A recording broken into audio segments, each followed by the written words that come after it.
Aujourd'hui, nous allons étudier la structure interne des étoiles. Pour ce faire, nous allons établir les équations clés décrivant ces structures.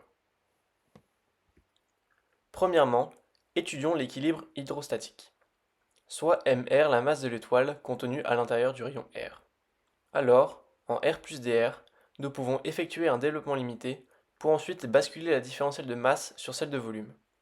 Nous pouvons ensuite expliciter ce volume et réarranger les termes pour obtenir la première équation de structure. Regardons maintenant un élément de surface interne de l'étoile. L'élément étant à l'équilibre hydrostatique, la somme des forces appliquées à ce dernier est nulle.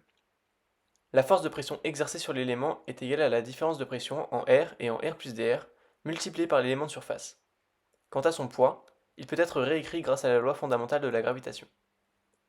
La somme de ces deux termes étant nulle, nous pouvons les réarranger pour obtenir notre seconde équation de structure.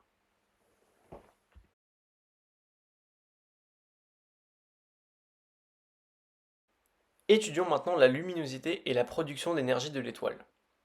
Au cœur des étoiles se produisent d'innombrables réactions nucléaires, produisant de l'énergie étant transportée de proche en proche vers la surface. Soit Lr la puissance lumineuse totale émise vers l'extérieur à travers la surface sphérique de rayon R. Par construction, à la surface R de l'étoile, cette puissance est égale à la luminosité L de l'étoile. Posons epsilon le taux de production d'énergie nucléaire par unité de masse et de temps. Nous avons alors cette équation, qui est donc notre troisième équation de structure. Enfin, étudions les transports d'énergie par radiation.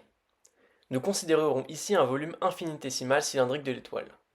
À l'équilibre thermodynamique local, l'énergie lumineuse par unité de volume est une fonction de la température, et est donnée par cette équation, avec A la constante de rayonnement.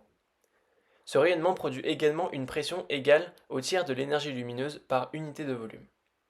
De plus, il transporte une quantité de mouvement égale à U sur C, avec C la célérité de la lumière. L'incrément de force de pression exercée sur ce cylindre est égal à la différentielle de pression décrite précédemment, multipliée par l'élément de surface ds. Enfin, notons qu'I le coefficient d'absorption massique, ρ la masse volumique et Fr le flux lumineux.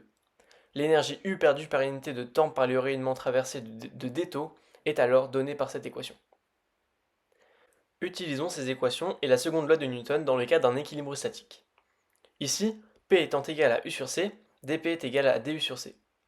Nous substituons du par la dernière équation trouvée précédemment et remplaçons d taux par ds fois dr.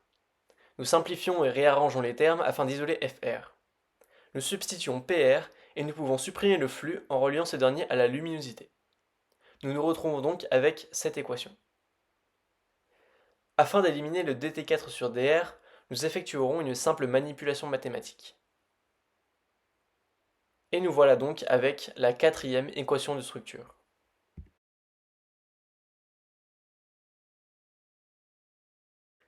Nous avons maintenant en notre possession les quatre équations de structure. Ces dernières présentent 8 variables. Jetons un œil aux ordres de grandeur en prenant pour exemple notre étoile, le Soleil. Pour ce qui est de la luminosité, nous pouvons directement la mesurer. Pour la masse volumique, la masse de l'étoile en R et la coordonnée radiale R, nous effectuerons les approximations suivantes. Pour la pression, nous utiliserons la deuxième équation de structure et les approximations effectuées précédemment afin d'obtenir une valeur approchée de la pression centrale. Nous voilà maintenant avec 4 équations et 3 variables inconnues. Nous pouvons à présent prendre connaissance de ces dernières avec les équations de structure. Merci de votre attention.